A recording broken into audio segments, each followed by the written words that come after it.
दोस्तों बहुत बहुत स्वागत है आप सभी का एक बार फिर से। जी हाँ दोस्तों, आज पूरे दिन की कई महत्वपूर्ण और बड़ी खबरें निकलकर सामने आ रही हैं। जानेंगे सभी खबरों को विस्तार से। तो दोस्तों, खबरों में आगे बढ़ने से पहले वीडियो को एक प्यार भरा लाइक जरूर कर दें और ताजा खबरों को जानने के लिए चैनल को सब्सक्राइब भी जरूर कर लें। तो देखते हैं पहली बड़ी खबर क्या निकल कर आ रही है।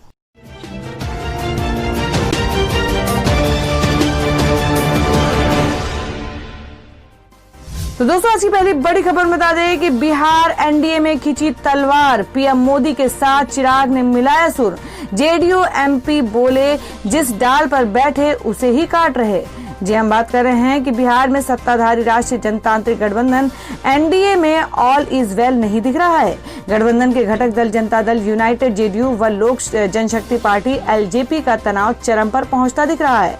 एलजेपी सुप्रीमो चिराग पासवान बिहार की नीतीश सरकार के कामकाज की खुली आलोचना करते दिख रहे हैं। उधर जेडीयू के नेता भी एलजेपी सुप्रीमो पर खूब तीर चल रहे हैं। ताजा विवाद कोरोना की जांच को बढ़ाने के चिराग पासवान के बयान पर जेडीयू सांसद ललन सिंह के पलटवार से खड़ा हुआ है।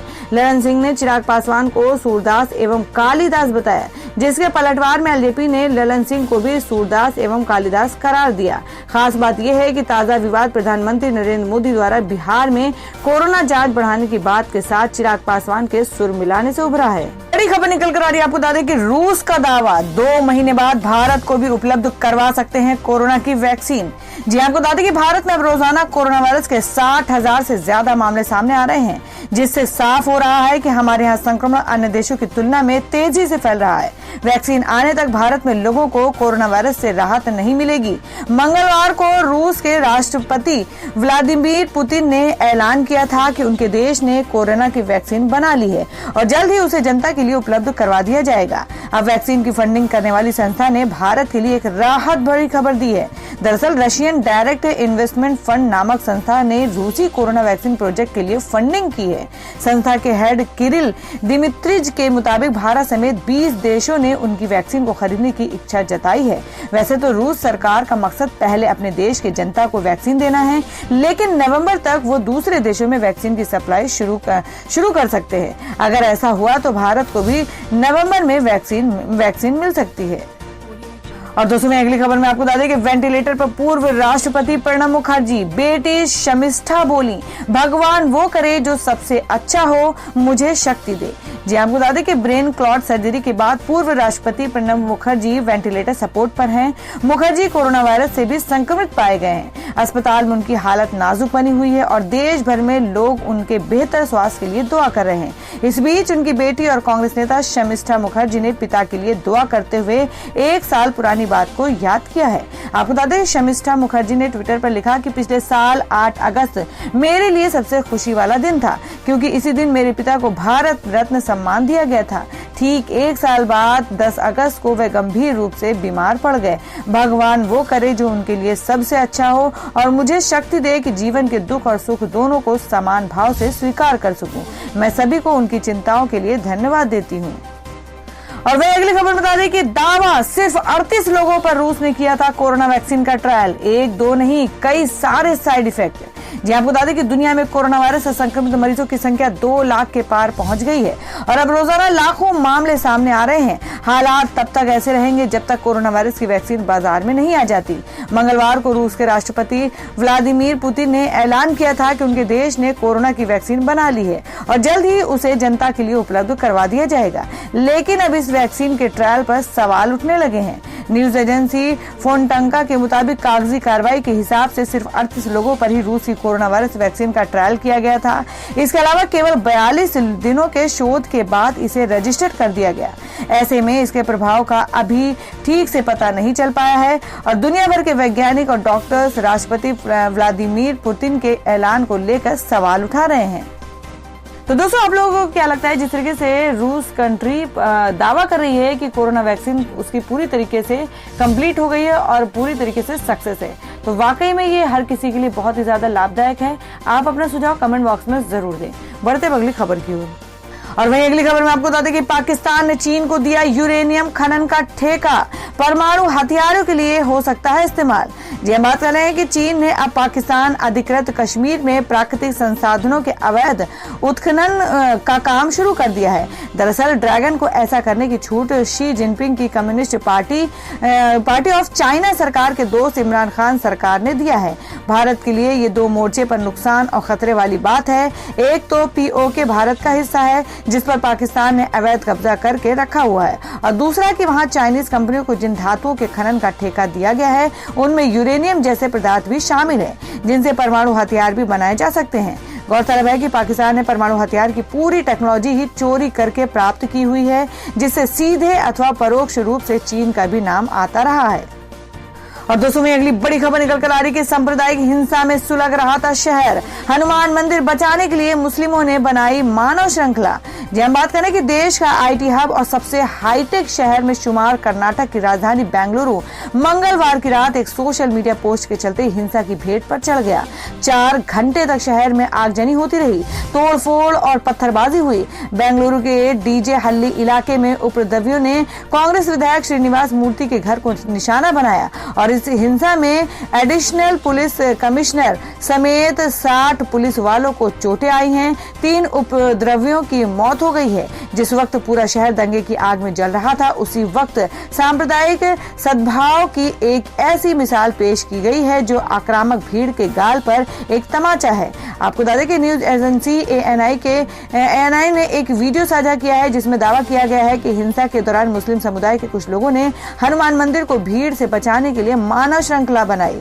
सोशल मीडिया पर इस वीडियो को सामने आने के बाद लोग इस कार्य की तारीफ कर रहे हैं। वीडियो में देखा जा सकता है कि मुस्लिम युवकों ने मानव श्रृंखला बनाकर ये सुनिश्चित कर रहे हैं कि दंगाई पुलकेशी नगर स्थित मंदिर पर हमला न करे। वीडियो में सुना जा सकता है कि लोग प्रदर्शनकारियों से कह रहे हैं कि भगवान के लिए यहाँ से चले जाओ।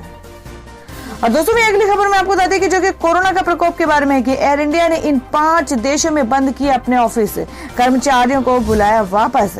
आपको बता दें कि कोरोना वायरस संकट के बीच भारतीय सरकारी विमानन कंपनी एयर इंडिया ने आज 12 अगस्त को बड़ा ऐलान किया है। एयर इंडिया की तरफ से दी गई जानकारी के मुताबिक उसने 5 यूरोपीय देशों में अपने ऑफिस बंद कर दिए हैं और इस बीच इन देशों से एयर इंडिया ने अपने कर्मचारियों को भी वापस बुलाने का फैसला किया है। सूत्रों से मिली जानकारी के मुताबिक वर्तमान के हालात को देखते हुए कंपनी ने 5 यूरोपीय देशों के लिए अपनी उड़ानों के बंद करने का फैसला किया है। न्यूज एजेंसी एएनआई के मुताबिक भारतीय विमानन कंपनी एयर इंडिया ने मिलान, इटली, स्वीडन की राजधानी स्टॉकहोम, डेनमार्क की राजधानी कोपनहेगन, स्पेन की राजधानी मैड्रिड और वियना में अपने ऑफिस बंद करने का फैसला लिया है। तो दोस्तों खबरों में आगे बढ़ने से पहले जान लेते हैं आज के माइंड क्विज के सवाल को। आज का सवाल है, आपको बताना है कि श्री कृष्ण के पिता का क्या नाम था। इसका जवाब आपको वीडियो के नीचे कमेंट बॉक्स में देना है और सही जवाब देने वालों को रैंडमली सिलेक्ट किया जाएगा और वो जीत सकते एक बम्पर पुरस्कार। तो बढ़ते हैं अगली खबर की ओर। और वहीं अगली खबर निकल कर आ रही कि 12 अगस्त के बाद भी रद्द रहेगी सभी रेगुलर ट्रेनें। जाने कौन सी ट्रेनें चलती रहेंगी। जी आपको बता दें कि भारतीय रेलवे ने सभी रेगुलर ट्रेनों को अनिश्चित काल के लिए रद्द करने का फैसला लिया है। देश में कोरोना बढ़ते मामलों को देखते हुए ये फैसला लिया गया है। रेलवे ने इससे पहले जून में रेगुलर टाइम टेबल वाली सभी यात्री सेवाएं 12 अगस्त तक के रद्द करने का फैसला लिया है। 12 अगस्त की मियाद खत्म होने से पहले ही रेलवे एक बार फिर से इन ट्रेनों को रद्द कर दिया गया है। इसमें एक्सप्रेस और यानी एक्सप्रेस यात्री ट्रेन सेवाओं के साथ उपनगरीय ट्रेन भी शामिल है। कयास लगाए जा रहे थे कि रेलवे बीते 5 महीनों से बंद पड़ी रेगुलर ट्रेनों की सर्विस को 12 अगस्त के बाद शुरू कर सकता है, लेकिन फिलहाल रेलवे इस दिशा में अपने बढ़ती नहीं दिख रही है। रेलवे के मुताबिक फिलहाल 230 स्पेशल ट्रेनों का संचालन लगातार जारी रहेगा। भारतीय रेलवे के मुताबिक रेगुलर ट्रेनों के अलावा लोकल ट्रेन सर्विस भी अगले नोटिस तक रद्द ही रहेंगी और वहीं 230 स्पेशल ट्रेनें चलती रहेंगी। हालांकि मुंबई में लोकल ट्रेनें राज्य सरकारी के दिशा निर्देशों के तहत चलती रहेंगी। और वहीं अब अगली खबर बता दें कि सऊदी अरब का पाकिस्तान को करारा जवाब, ना ही तेल मिलेगा और ना ही कर्ज। जी हम बात कर रहे हैं कि पाकिस्तान और सऊदी अरब के बीच तनातनी अब खुलकर सामने आने लगी है। सऊदी अरब और पाकिस्तान के 1 दशक से ज्यादा पुरानी दोस्ती पर अब प्रधानमंत्री इमरान खान के विदेश मंत्री शाह महमूद कुरैशी के बयान के बाद दरार आ गई है। आपको बता दें, ताजा घटनाक्रम में सऊदी अरब ने साफ कर दिया है कि पाकिस्तान को ना तो तेल मिलेगा और ना ही किसी तरह की कोई कर्ज मिलेगा। मिडिल ईस्ट मॉनिटर की तरफ से इस बात की जानकारी दी गई है। आपको बता दें कि पिछले दिनों कश्मीर के मुद्दे पर शाह महमूद कुरैशी ने सऊदी अरब की अगुवाई वाले organisation of Islamic cooperation OIEC पर हमला बोला था। पिछले दिनों पाकिस्तान ने सऊदी अरब का $1 बिलियन का कर्ज वापस किया है और ये कर्ज नवंबर 2018 में सऊदी के साथ हुई इस पैकेज डील का हिस्सा था, जिसके तहत पाकिस्तान को कुल $3 बिलियन का लोन मिला था और $3.2 बिलियन का ऑयल क्रेडिट के तौर पर था। सऊदी अरब के क्राउन प्रिंस मोहम्मद बिन सलमान फरवरी 2019 में पाकिस्तान के दौरे पर गए थे। उनके पहले पाकिस्तान दौरे पर ही डील को अंतिम रूप दिया गया था। पाकिस्तान के विदेश मंत्री कुरैशी ने कहा था कि OIC कश्मीर मुद्दे पर भारत के खिलाफ कोई कार्रवाई नहीं कर रहा है। और हमें अगली खबर बता दें कि पीएम मोदी से पहले ध्वजारोहण की रस्सी पकड़ने वाली सैन्य महिला अफसर का हुआ कोरोना टेस्ट। जी आपको बता दें कि भारत में 15 अगस्त कार्यक्रम की तैयारियां शुरू हो चुकी हैं। कोरोना वायरस संकट के बीच देश के इस बार 74वां स्वतंत्रता दिवस मनाने जा रहा है और इस कार्यक्रम में प्रधानमंत्री नरेंद्र मोदी को सुरक्षा को मद्देनजर रखते हुए रक्षा मंत्रालय की तरफ से हर संभव तैयारी की जा रही है और इसी दिशा में अपनी यानी बुधवार को लाल किले की प्राचीर पर ध्वजारोहण की रस्सी को हैंडल करने वाली सैन्य महिला अधिकारी का कोरोना टेस्ट कराया गया है। गौरतलब है कि कोरोना वायरस के बढ़ते प्रकोप के बीच देश स्वतंत्रता दिवस के 74वीं वर्षगांठ मनाने की तैयारी कर रहा है और ऐसे में गृह मंत्रालय की ओर से पहले ही गाइडलाइन जारी की जा चुकी है और अब रक्षा मंत्रालय भी पीएम मोदी के संक्रमण से बचाने के लिए बड़ी पहल की है। और हमें अगली खबर में जान लेते हैं क्या है देश भर में कोरोना संक्रमण के ताजा हालात। देश में 24 घंटे में कोरोना के 60,000 से ज्यादा नए मामले, 834 लोगों की गई जानें और संक्रमितों की संख्या 23 लाख के पार। हम बात करें कि देश में कोरोना का कहर थमने का नाम नहीं ले रहा है और इस वायरस से संक्रमित लोगों की संख्या में दिन पर दिन बढ़ोतरी होती जा रही है। देश में इस वायरस से संक्रमितों की संख्या 23,30,000 के पार पहुंच गई है। कोविड-19 इंडियन ऑर्गेनाइजेशन के मुताबिक देश में कोरोना के अब तक के 23,30,437 केस दर्ज हो चुके हैं, जिनमें से 16,40,203 लोग ठीक हो चुके हैं। हालांकि इनमें से 46,197 लोगों की जान भी जा चुकी है। देश में अभी तक के 6,43,564 एक्टिव केस हैं।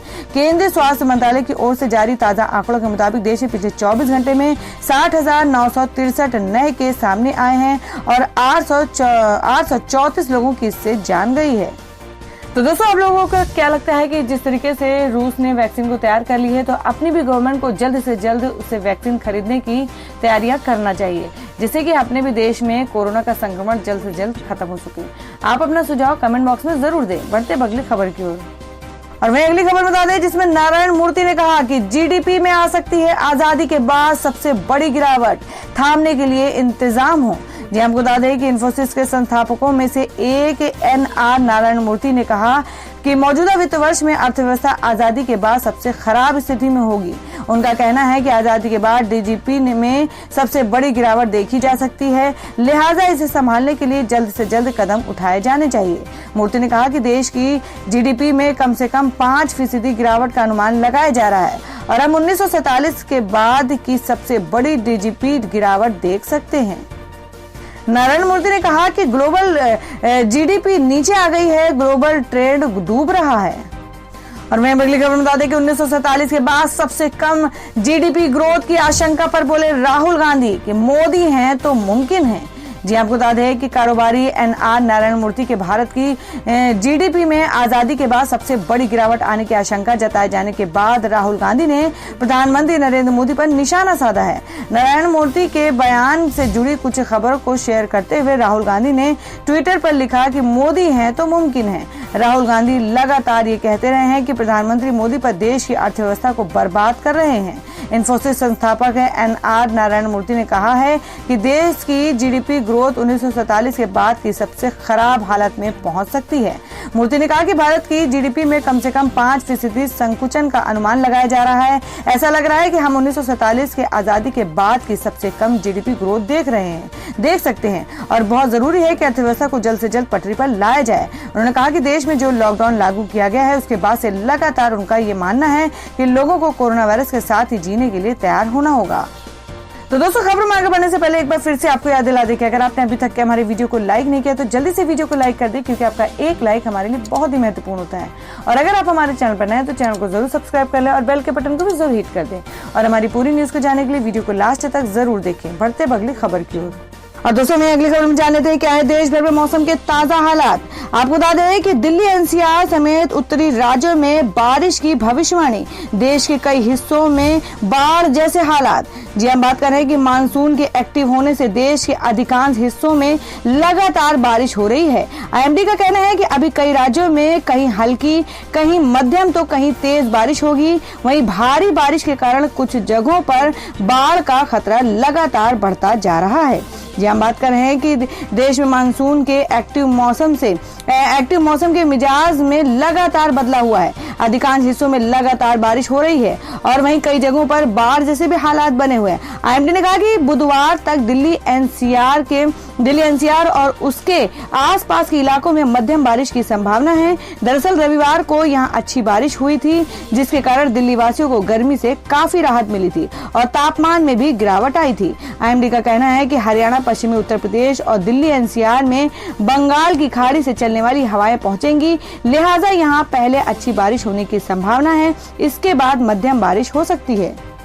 तो दोस्तों ये थी अब तक की सभी बड़ी खबरों की अपडेट्स। टुडे ब्रेकिंग न्यूज और लेटेस्ट खबरों को देखने के लिए हमारे चैनल को सब्सक्राइब जरूर कर लें, वीडियो को लाइक और शेयर भी जरूर कर दें अपने दोस्तों और रिलेटिव्स के साथ। तो दोस्तों फिर मिलेंगे काम की खबरों और सरकारी योजनाओं की एक और नई वीडियो के साथ। तब तक के लिए धन्यवाद दोस्तों।